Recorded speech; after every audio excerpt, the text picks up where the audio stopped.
Bonjour les amis, aujourd'hui une petite vidéo bien sympatoche. Comme vous avez donc pu voir sur le titre, GPS ou carte IGN. Ah ça c'est un dilemme hein, pour beaucoup de randonneurs ou beaucoup de gens donc qui aiment un petit peu aller dans la verte, hein. Alors moi je vais vous dire ma réponse tout de suite. Moi ce sera les deux. GPS et carte IGN. Je vais un petit peu développer et vous expliquer pourquoi.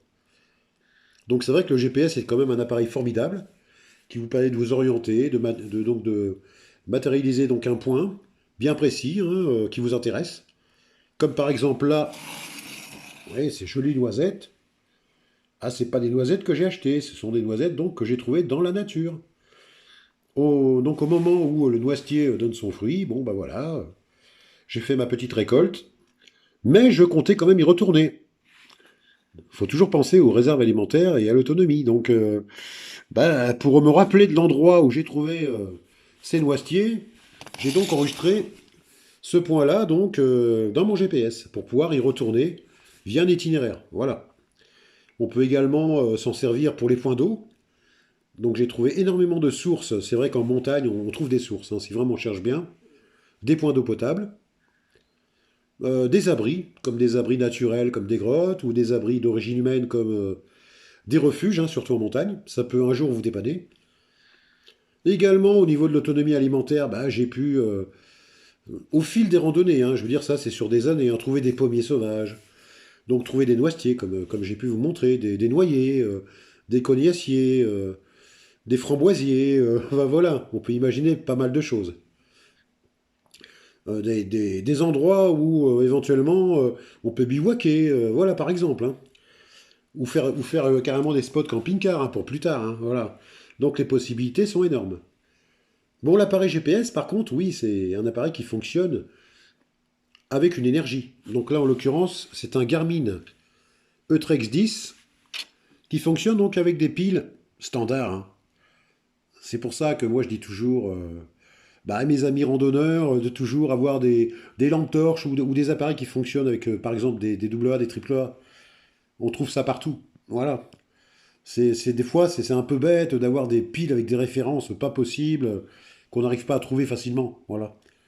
Pensez au mode dégradé. Et donc le mode dégradé, surtout avec le conflit qu'il y a en ce moment, eh oui, les liaisons GPS peuvent être dégradées hein, volontairement, tactiquement, hein, donc dans le but de rompre les communications donc des ennemis, hein, voilà potentiels, hein. Bon, on va pas débattre sur le sujet, on en voit assez à la télé comme ça, voilà. Et donc ça peut être oui pas mal tout ça pour en fait retourner à l'endroit où on a découvert des choses intéressantes. Et pourquoi la carte IGN?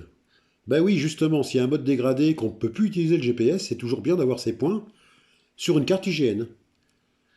Bon, après, une carte IGN, à condition de savoir la lire. Donc, il faut un petit peu s'exercer à ça. Voilà. C'est pas une carte routière, une carte IGN, hein. Il y a énormément d'indications, comme les courbes de niveau. Vous avez énormément de choses dessus, des points matérialisés, donc c'est pas mal. Bon, enfin, on va pas faire une vidéo là-dessus. Je vous mettrai donc la manière de matérialiser des points GPS sur une carte IGN. Je vous mettrai le lien d'une vidéo très explicative, parce que bon, moi, malheureusement, mes vidéos, bah, je les fais avec mon téléphone portable. Donc il faut un petit peu zoomer, donc j'ai pas envie d'avoir une image, je veux dire, médiocre. Donc je vous mettrai le lien d'une vidéo donc, que j'ai jugée très explicative, d'une chaîne YouTube, hein, voilà, qui vous permettra donc de bien savoir matérialiser donc un point d'un appareil GPS sur une carte IGN. Ensuite, moi j'ai une petite astuce, c'est quand par exemple donc je trouve, allez admettons, je vais trouver des pommiers sauvages. Je vais mettre un petit coup de stabilo sur le point précis une fois que je l'ai matérialisé sur la carte IGN, et je mets donc un petit code mémotechnique, ou une lettre. Donc dessus, par exemple, je vais mettre F pour fruit, et pomme, je vais mettre PM, parce que bon, il y a aussi poirier, hein. Donc poirier, je vais mettre PR, par exemple. Donc ça fait F, PM ou FPR. Quand c'est de l'eau, je vais mettre SE pour source d'eau, voilà. Ou PE pour point d'eau potable, voilà, par exemple. Après, c'est à vous à faire vos codes mémotechniques personnels, hein, voilà. Et vous pouvez reporter ça donc sur le côté de la carte, bien écrit proprement. Voilà, ce qui correspond donc à vos abréviations. Voilà. Donc ça peut être pas mal. Donc je vous mettrai le lien éventuellement pour que vous ayez un aperçu de ce appareil GPS. Donc c'est un Garmin que j'ai pu trouver pour 50 euros, pas plus, d'occasion, mais il est tout neuf, pratiquement, sur le bon coin. Donc je vous mettrai donc la notice technique en français et donc la vidéo pour pouvoir matérialiser vos points GPS que vous avez dans votre appareil sur une carte IGN. Voilà les amis. Sinon, ben, un petit conseil de lecture, ça peut toujours servir. C'est toujours bien de faire les choses soi-même.